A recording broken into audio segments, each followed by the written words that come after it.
Assalamualaikum warahmatullahi wabarakatuh.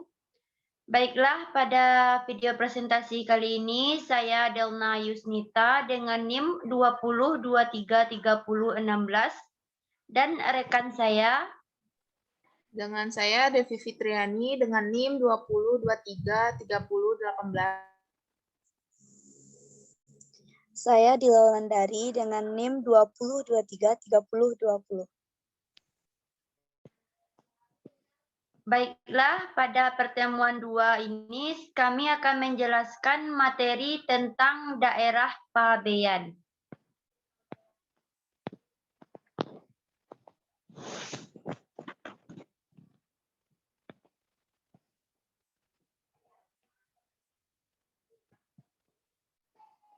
Pengertian dari daerah pabean. Daerah pabean adalah wilayah Republik Indonesia yang meliputi wilayah darat Indonesia, wilayah perairan, dan ruang udara di atas di Indonesia, serta tempat-tempat tertentu di ZEE yang di dalamnya berlaku Undang-Undang Kepabean dan landasi kontinu yang di dalamnya berlaku Undang-Undang Kepabean. Adapun batas luar landas kontinu suatu negara diatur berdasarkan pasal 76 ayat 6 Konvensi Hukum Laut 1982, yaitu tidak boleh melebihi 350 mil dari garis pangkal dari mana lebar laut teritorial diukur. Untuk melaksanakan eksplorasi dan eksploitasi ini dapat dibangun, dipelihara, dan dipergunakan instalasi kapal-kapal dan alat-alat lainnya. Di landas kontinu ini di atasnya berdasarkan Undang-Undang Landas Kontinu Instalasi dan Alat-alat di Landas Kontinu Indonesia yang dipergunakan untuk eksplorasi dan eksploitasi sumber-sumber kekayaan alam ini dinyatakan sebagai daerah pabean Indonesia.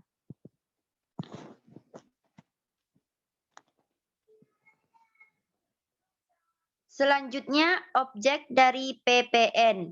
Dasar hukum pengenaannya diatur dalam Undang-Undang Nomor 8 Tahun 1983 tentang PPN dan pajak penjualan atas barang mewah atau PPNBM. Sebagaimana telah beberapa kali diubah terakhir dengan Undang-Undang Nomor 42 Tahun 2009. PPN ini merupakan jenis pajak tidak langsung. Maksudnya pajak tersebut disetor oleh pihak lain atau pedagang yang bukan penanggung pajak. Atau dengan kata lain penanggung pajak. Tidak menyetorkan langsung pajak yang ia tanggung. Oleh sebab itu, mekanisme pemungut penyetoran dan pelaporan PPN ada pada pihak pedagang atau produsen, sehingga muncul istilah pengusaha kena pajak. Dalam penghitungan PPN yang harus disetor oleh PKP, dikena pula istilah pajak keluaran dan pajak masukan. Jadi PPN ini adalah pajak atas konsumsi barang atau jasa. Dalam hal ini, PPN tidak melihat subjek pembayar pajak, baik subjek pajak luar negeri maupun subjek pajak dalam negeri dianggap sama. Karena itu, dalam Undang-Undang PPN tidak diatur mengenai subjek pajak. Dalam Undang-Undang PPN dikenal istilah barang kena pajak dan jasa kena pajak. BKP adalah objek PPN yang berbentuk barang baik barang berwujud maupun barang tidak berwujud. Sedangkan JKP adalah objek PPN yang berbentuk jasa. Selanjutnya Undang-Undang Nomor 42 Tahun 2009 Pasal 4, Pasal 16C dan Pasal 16D.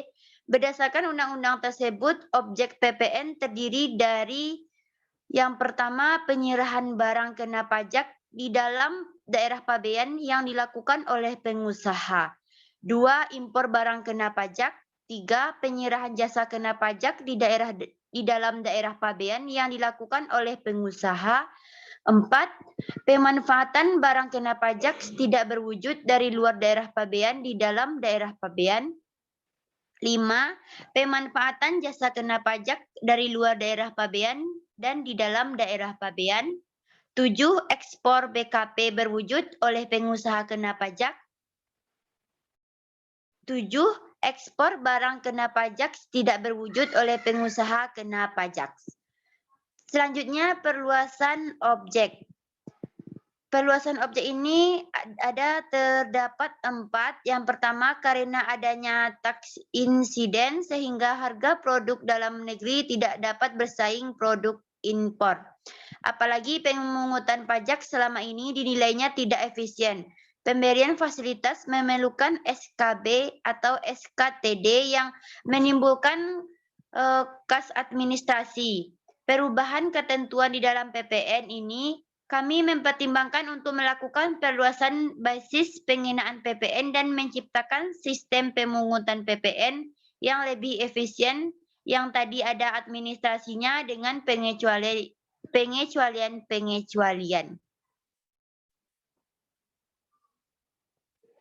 Yang kedua, ada pemerintah menilai selama ini pengecualian PPN yang berlaku tidak mencerminkan rasa keadilan atas objek pajak yang sama dikonsumsi oleh golongan penghasilan yang berbeda.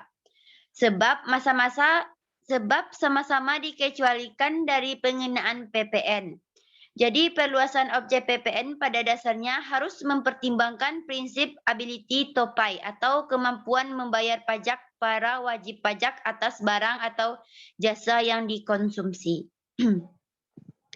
Maka harus ada pembeda antara kebutuhan pokok yang dibutuhkan oleh masyarakat secara umum dengan kebutuhan pokok yang tergolong premium. 3. Adanya wacana perluasan objek PPN tentunya tidak akan mencederai ekonomi masyarakat kelas menengah bawah.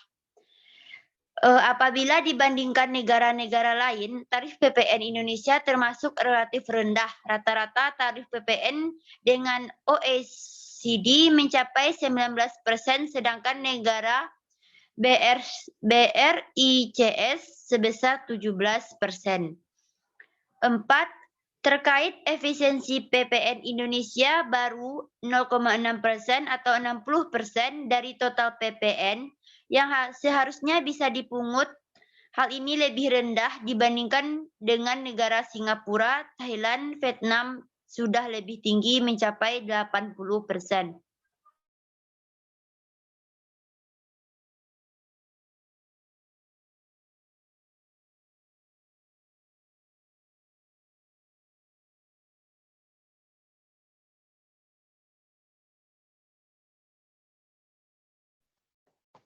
Selanjutnya,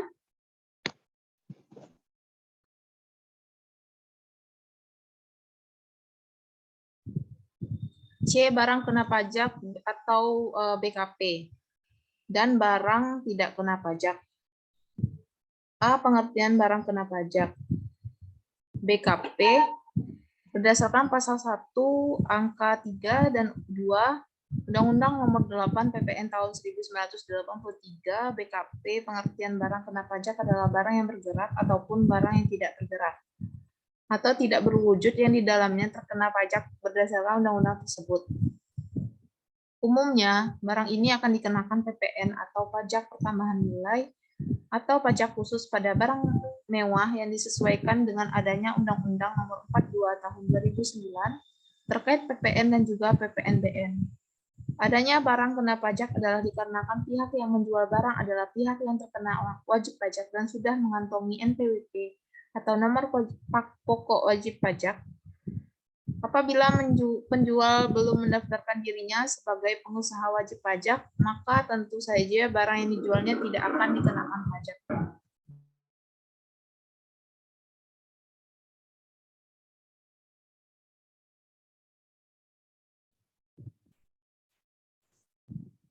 Berdasarkan pasal 1A Undang-Undang PPN, maka yang termasuk ke dalam pengertian barang kena pajak adalah yang pertama penyerahan barang kepada pedagang perantara atau pihak supplier atau juru lelang.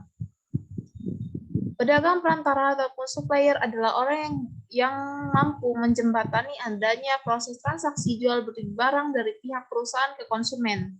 Jadi dalam hal ini perusahaan tidak akan langsung menjual produknya kepada konsumen.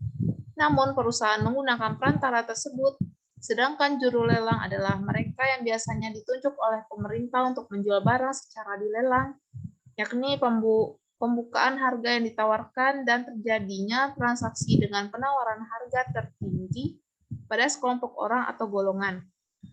2. Adanya penyerahan hak atas suatu barang kena pajak.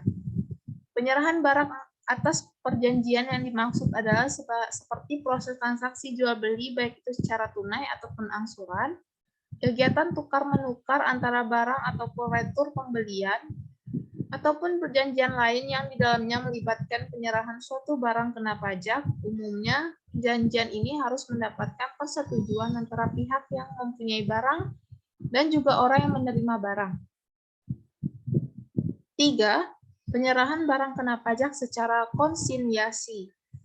Yang dimaksud dengan konsiliasi adalah suatu bentuk perjanjian kerjasama yang mana para pemilik barang atau pihak produsen akan menitipkan barangnya pada pihak kedua atau bisa dijual kembali pada konsumen akhir.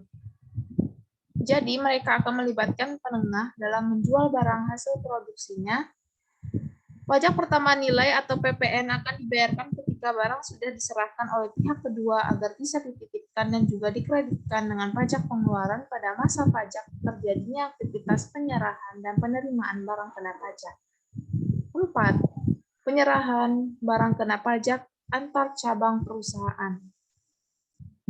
Penyerahan barang yang dilakukan antar perusahaan yang sudah terdaftar pajak walaupun pada perusahaan cabang miliknya.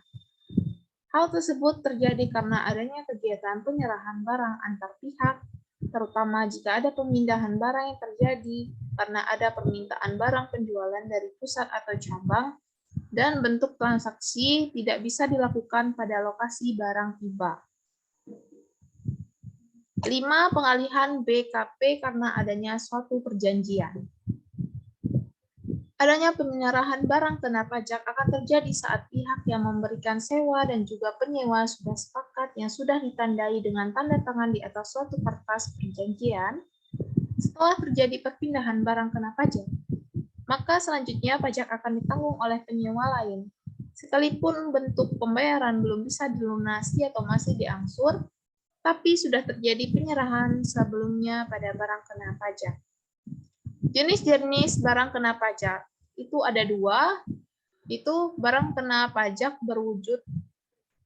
Barang kena pajak berwujud adalah suatu barang yang bisa digunakan secara fisik, dan yang kedua itu ada barang kena pajak tidak berwujud, yaitu barang kena pajak tidak berwujud adalah suatu barang yang manfaatnya bisa dirasakan dan mempunyai nilai tapi tidak bisa dirasakan secara fisik. Barang kena pajak yang bebas PPN merujuk pada Peraturan Pemerintah Nomor 31 Tahun 2007 tentang impor dan penyerahan barang kena pajak yang sifatnya lebih strategis dan bisa dibebaskan dari pengenaan pajak adalah mesin dan alat pabrik yang terpasang ataupun terurai tanpa mencakup suku cadang di dalamnya. 2. Bahan baku atau makanan untuk unggas ikan dan makanan ternak. 3. Barang hasil tani, kebun, ternak, dan hasil kehutanan yang dipotong dan diambil langsung dari sumbernya. Yang keempat, bibit ataupun benih dari setiap produk dari hasil perkebunan, pertanian, peternakan, kehutanan, perikanan, dan penangkaran. 5. Bahan baku perak dalam bentuk butir atau dalam bentuk batangan. 6. Bahan baku pembuatan uang kertas serta uang logam. 7. Air bersih yang disalurkan dengan menggunakan pipa oleh pihak PT Perusahaan Air Minum. 8. Listrik terkecuali untuk perumahan dengan daya yang tidak melebihi 6.600 watt. Barang tidak kena pajak atau BTKP. Berdasarkan pasal 4 ayat 2 Undang-Undang Nomor 42 Tahun 2009, barang hasil pertambangan atau hasil pengeboran yang diambil langsung dari sumbernya meliputi yang pertama ada minyak mentah atau crude oil, B. Gas bumi tidak termasuk gas bumi seperti LPG yang siap digunakan langsung oleh masyarakat, C. Panas bumi, D. Asbes, batu tulis, batu setengah permata, dan sebagainya. E. Batu bara sebelum diproses menjadi briket batu bara, dan F. Biji besi, biji timah, biji emas, biji tembaga, biji nikel, biji perak, dan serta biji bauksit. Dua, barang kebutuhan pokok yang sangat dibutuhkan oleh rakyat banyak meliputi beras, gabah, jagung, sagu, kedelai, garam baik yang beriodium maupun yang tidak beriodium, daging, yaitu daging segar yang tanpa diolah tetapi telah melalui proses disembelih, dikuliti, dipotong, didinginkan, dibekukan, dikemas atau tidak dikemas, digarami, dikapuri, diasamkan, diawetkan dengan cara lain atau direbus. H. Telur, yaitu telur yang tidak diolah termasuk telur yang dibersihkan, diasinkan atau dikemas. I. Susu, yaitu susu perah baik yang telah melalui proses didinginkan maupun dipanaskan. Jika tidak mengandung tambahan gula atau bahan lainnya, atau dikemas atau tidak dikemas. Buah-buahan yaitu buah-buahan segar yang dipetik baik yang telah melalui proses dicuci, disortasi, dikupas, dipotong, dirilis, digrading, atau dikemas atau tidak dikemas. K. Sayur-sayuran yaitu sayuran segar yang dipetik, dicuci, ditiriskan, atau disimpan pada suhu rendah termasuk sayuran segar yang dicacah. 3. Makanan dan minuman. Makanan dan minuman yang disajikan di hotel, restoran, rumah makan, warung, dan sejenisnya meliputi makanan dan minuman baik yang dikonsumsi di tempat maupun tidak. Termasuk makanan dan minuman diserahkan oleh usaha jasa boga atau catering. Perlakuan ini berfungsi untuk menghindarkan dari pengenaan pajak berganda mengingat makanan dan minuman yang disediakan di hotel atau restoran telah dikenakan pajak daerah. Jadi prinsipnya atas objek tersebut bukan berarti tidak dikenakan pajak sama sekali, hanya saja dikenakan pajak dengan jenis lain PPN. Dalam prakteknya, tarif banyak daerah atas objek ini pada umumnya sama yaitu 10%. Yang keempat, uang, emas, batangan, dan surat berharga. Uang dan surat berharga tidak dikenakan PPN karena antara nilai nominal dengan nilai fisiknya berbeda. Selain itu, dalam penjelasan bagian umum Undang-Undang Nomor 18 Tahun 2000 menegaskan bahwa untuk lebih memberikan kepastian hukum mengenai barang-barang yang merupakan alat tukar uang dan emas, batangan dikelompokkan sebagai alat tukar sehingga tidak dikenakan PPN. D. Jasa kena pajak JKP dan jasa tidak kena pajak JTKP.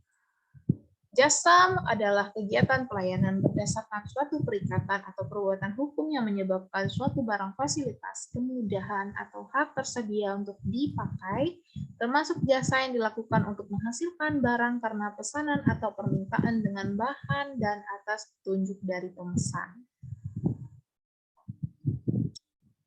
JKP atau jasa kena pajak. Jasa kena pajak merupakan kegiatan pelayanan yang berdasarkan suatu perikatan atau perbuatan hukum yang menyebabkan suatu barang, fasilitas, kemudahan, atau hak tersedia untuk dipakai. Termasuk jasa yang dilakukan untuk menghasilkan barang karena pesanan atau permintaan dengan bahan dan atas petunjuk dari pemesan yang dikenai pajak. Berdasarkan undang-undang ini, pengertian tersebut berdasarkan pasal 1 angka 5 dan angka 6 Undang-Undang Nomor 42 Tahun 2009 tentang perubahan ketiga Undang-Undang Nomor 8 Tahun 1983 tentang PPN dan PPNBM.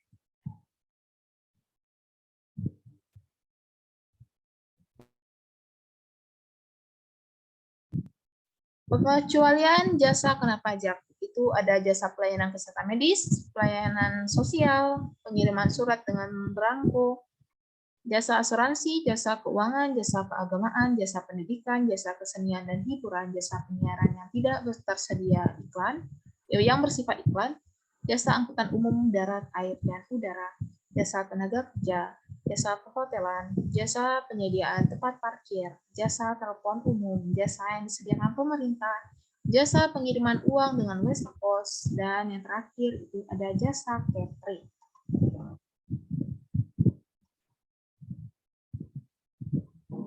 Lingkup JKP dari luar daerah pabean. Jasa melekat pada benda bergerak di daerah pabean. Contohnya jasa persewaan mesin produksi, jasa yang dilakukan secara di daerah pabean, contohnya jasa pengacara, angkutan subprivate. Jasa melekat pada benda tak bergerak di daerah pabean, contohnya jasa desain konstruksi bangunan. Penyerahan JKP dibebaskan dari PPN, jasa sewa kapal, reparasi, dan ke pelabuhan. Diterima perusahaan pelayanan niaga nasional. Jasa sewa pesawat dan diterima perusahaan angkutan udara niaga nasional. Jasa reparasi kereta api diterima PT KAI. Jasa pemborongan, rumah sakit, RSS, rusun sederhana, pondok boro, asrama mahasiswa, dan tempat ibadah. Jasa persewaan rumah sakit, RSS, dan rusun sederhana. Jasa terkait penyediaan data batas dan foto udara diterima Kemhan atau TNI.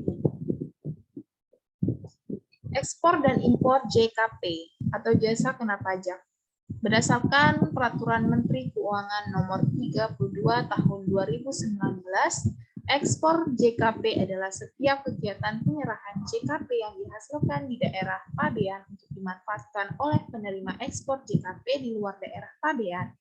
Dengan kata lain, kegiatan ekspor merupakan kegiatan pelayanan di dalam daerah pabean yang menyebabkan suatu barang, fasilitas, kemudahan, atau hak tersedia untuk dimanfaatkan di luar daerah pabean. Kata kunci yang perlu diingat untuk ekspor jasa adalah kegiatan dan manfaat, di mana kegiatan dilakukan di Indonesia, namun manfaatnya ada di luar negeri. Dalam Peraturan Menteri Keuangan Nomor 32 Tahun 2019, ada 3 jenis kegiatan ekspor jasa, yaitu yang pertama kegiatan yang melekat pada barang bergerak yang dikeluarkan untuk dimanfaatkan di luar daerah pabean. Yang kedua, kegiatan yang melekat pada barang tidak bergerak yang berada di luar daerah pabean. Yang ketiga, kegiatan selain kegiatan di atas, yang hasilnya diserahkan untuk dimanfaatkan di luar daerah pabean dengan cara penyampaian langsung atau tidak langsung.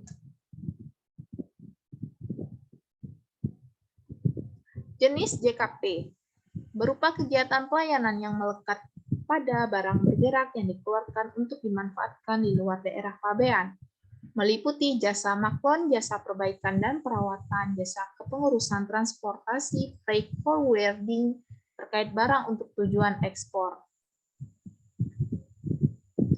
Kegiatan yang melekat pada barang tidak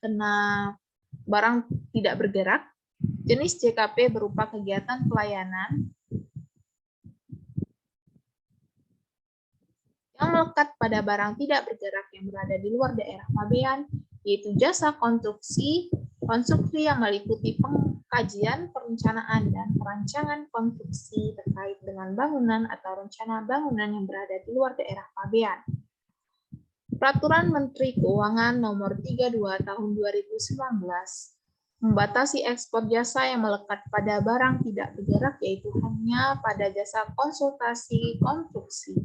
Dalam hal ini, proyek konstruksi berada di luar negeri dengan pemberi jasa konstruksi yang berstatus wajib pajak dalam negeri.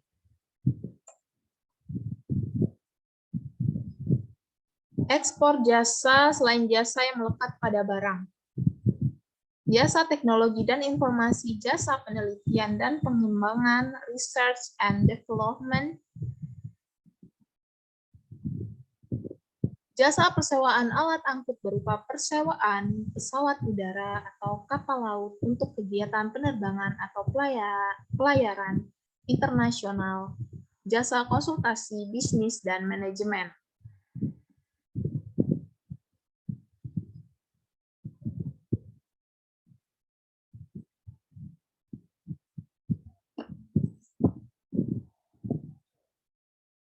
Jasa persewaan alat angkut berupa persewaan pesawat udara.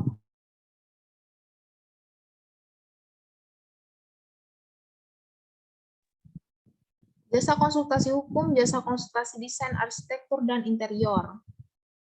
Jasa konsultasi sumber daya manusia, jasa konsultasi keinsinyuran atau engineering service, jasa konsultasi pemasaran marketing service, jasa akuntansi atau pembukuan, jasa audit laporan keuangan dan jasa perpajakan, jasa perdagangan berupa jasa mencarikan penjual barang di dalam daerah pabean untuk tujuan ekspor, dan jasa interkoneksi penyelenggaraan satelit atau komunikasi konektivitas data.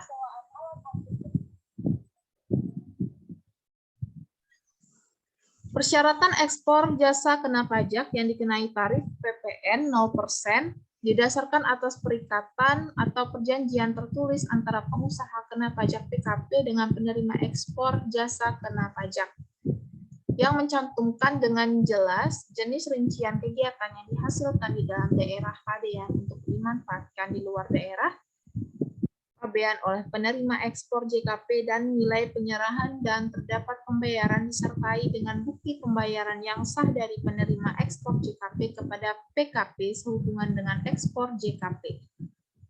Jika kedua syarat tersebut tidak terpenuhi, maka dikenakan tarif PPN sebesar 10% karena dianggap bukan ekspor jasa.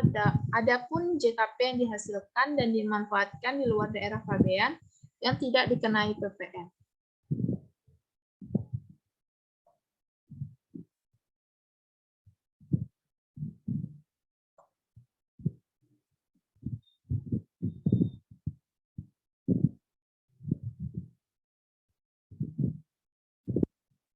Ekspor dan impor PKP.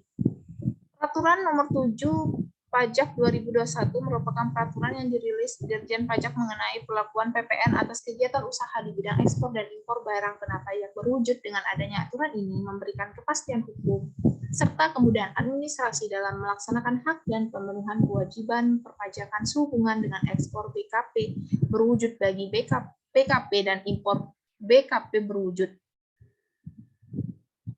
Dalam pasal 2 jasa persewaan alat angkut berupa persewaan pesawat udara atau kapal laut.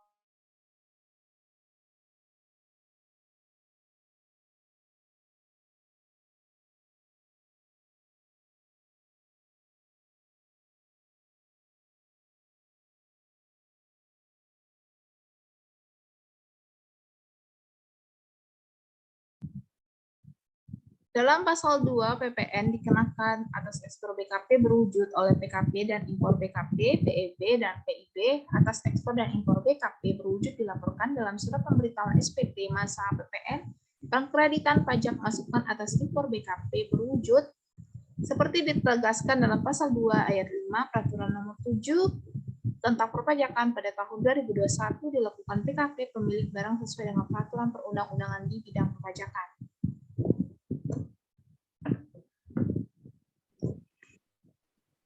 Sesuai dengan ketentuan pada pasal 9, PIP dibuat importer sesuai dengan ketentuan peraturan perundang-undangan di bidang kepabean. PIP merupakan dokumen tertentu yang kedudukannya dipersamakan dengan faktur pajak sesuai dengan ketentuan peraturan perundang-undangan. Di bidang perpajakan PIP harus mencantumkan identitas pemilik barang berupa nama, alamat, dan NPWP yang dilampirkan dengan surat setoran pajak, surat setoran pabean, cukai, dan pajak dan atau bukti pungutan pajak oleh Dirjen Bea dan Cukai atau DJBC. Eksportir atau importir yang dimaksud merupakan pemilik barang atau pihak lain yang melakukan penyerahan jasa pengurusan eksportir atau importir kepada pemilik barang atau PKP wajib melaporkan PEP atau PIP dengan SPT masa PPN eksportir atau importir selaku pihak yang melakukan penyerahan jasa pengurusan ekspor atau impor kepada pemilik barang dan dapat mencantumkan identitas sebagai pemilik barang dalam PEP atau PIP.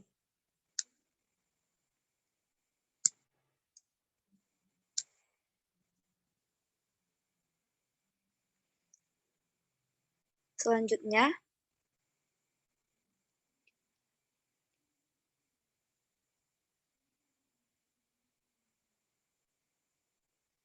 G. Pengusaha kena pajak atau PKP dan kewajibannya. Pengusaha adalah orang pribadi atau badan dalam bentuk apapun yang dalam kegiatan usaha atau pekerjaannya menghasilkan barang, mengimpor barang, mengekspor barang, melakukan usaha perdagangan, memanfaatkan barang tidak berwujud Pengusaha kena pajak atau yang biasa disebut dengan PKP adalah pengusaha yang melakukan penyerahan barang kena pajak dan atau penyerahan jasa kena pajak yang dikenakan pajak berdasarkan Undang-Undang Pajak Pertambahan Nilai atau UU PPN 1984 dan perubahannya tidak termasuk pengusaha kecil yang batasannya ditetapkan dengan keputusan Menteri Keuangan kecuali pengusaha kecil yang memilih untuk dikukuhkan sebagai pengusaha kena pajak. Fungsi PKP yaitu pertama pengawasan hak dan kewajiban PKP di bidang PPN dan PPNBM. Kedua, identitas PKP yang bersangkutan. Ketiga, pemenuhan kewajiban pajak pertambahan. Kelima, keempat, nilai dan pajak penjualan barang mewah atau PPNBM. Kegiatan usaha PKP. Pertama, menghasilkan barang kena pajak atau BKP. Kedua, mengimpor atau mengekspor BKP. Ketiga, melakukan usaha perdagangan. Keempat, memanfaatkan BKP tidak berwujud dari luar daerah pabean. Kelima, melakukan usaha JKP. Keenam, memanfaatkan JKP dari luar daerah pabean. Selanjutnya, kewajiban, hak, dan keuntungan PKP. Ada beberapa hak dan juga kewajiban yang harus dipenuhi dikukuhkan menjadi PKP. Berikut adalah daftar lengkapnya. Hak PKP, pengusaha yang telah dikukuhkan sebagai PKP akan mendapat hak-hak sebagai berikut ini. Pertama, dapat melakukan pengkreditan pajak masukan atas perolehan BKP atau JKP. Kedua, dapat melakukan restitusi atau kompensasi atau kelebihan PPN yang PKP bayarkan. Kewajiban PKP, pengusaha yang telah dikukuhkan sebagai PKP akan memiliki kewajiban yang harus dipenuhi sebagai berikut. Pertama, memungut PPN atau PPNBM terutang. Kedua, menyetorkan PPN atau PPNBM terutang yang kurang bayar. Ketiga, melaporkan atau menyampaikan SPT masa PPN atau PPNBM yang terutang. Keuntungan PKP, pertama dianggap memiliki sistem yang baik dan legal di mata hukum. Kedua, dianggap sebagai perusahaan tertib dalam kewajiban perpajakan. Ketiga, perusahaan dianggap bonafit dan besar. Keempat, dapat melakukan transaksi dengan bendaharawan pemerintah. Kelima, pola produksi dan investasi pengusaha akan lebih membaik karena semua biaya dibebankan konsumen akhir. Prosedur pengajuan PKP, yaitu pertama secara langsung, kedua melalui pos dengan bukti pengiriman surat, ketiga jasa ekspedisi atau jasa kurir. Selanjutnya, tata cara pengukuhan pencabutan PKP dan perubahan data PKP. Tata cara pengukuhan PKP. Untuk wajib pajak orang pribadi, yaitu pertama, fotokopi kartu tanda penduduk bagi warga negara Indonesia, kedua, fotokopi paspor, fotokopi kartu izin tinggal terbatas atau KITAS, atau kartu izin tinggal tetap atau KITAP bagi warga negara asing atau WNA. Ketiga, surat pernyataan bermaterai dari wajib pajak yang menyatakan kegiatan usaha atau pekerjaan bebas yang dilakukan dan tempat atau lokasi kegiatan usaha atau pekerjaan bebas tersebut dilakukan. Keempat, fotokopi akta pendirian atau dokumen pendirian dan perubahan bagi wajib pajak badan dalam negeri atau surat keterangan penunjukan bagi kantor pusat bagi bentuk usaha tetap. Selanjutnya, fotokopi kartu NPWP, salah satu pengurus atau fotokopi paspor. Dalam hal penanggung jawab adalah WNA dari tidak memiliki NPWP dan tidak memiliki NPWP, dan surat pernyataan bermaterai dari salah satu pengurus wajib pajak badan yang menyatakan kegiatan usaha yang dilakukan dan tempat atau lokasi kegiatan usaha tersebut dilakukan fotokopi akta pendirian atau dokumen pendirian dan perubahan bagi wajib pajak badan dalam negeri atau surat keterangan penunjuk dari kantor pusat bagi bentuk usaha tetap. Fotokopi kartu NPWP salah satu pengurus cabang atau fotokopi paspor dalam hal penanggung jawab cabang adalah WNA dan tidak memiliki NPWP. Dan surat pernyataan bermaterai dari salah satu pengurus cabang yang menyatakan kegiatan usaha yang dilakukan dan tempat atau lokasi kegiatan usaha tersebut dilakukan NPWP. Selanjutnya,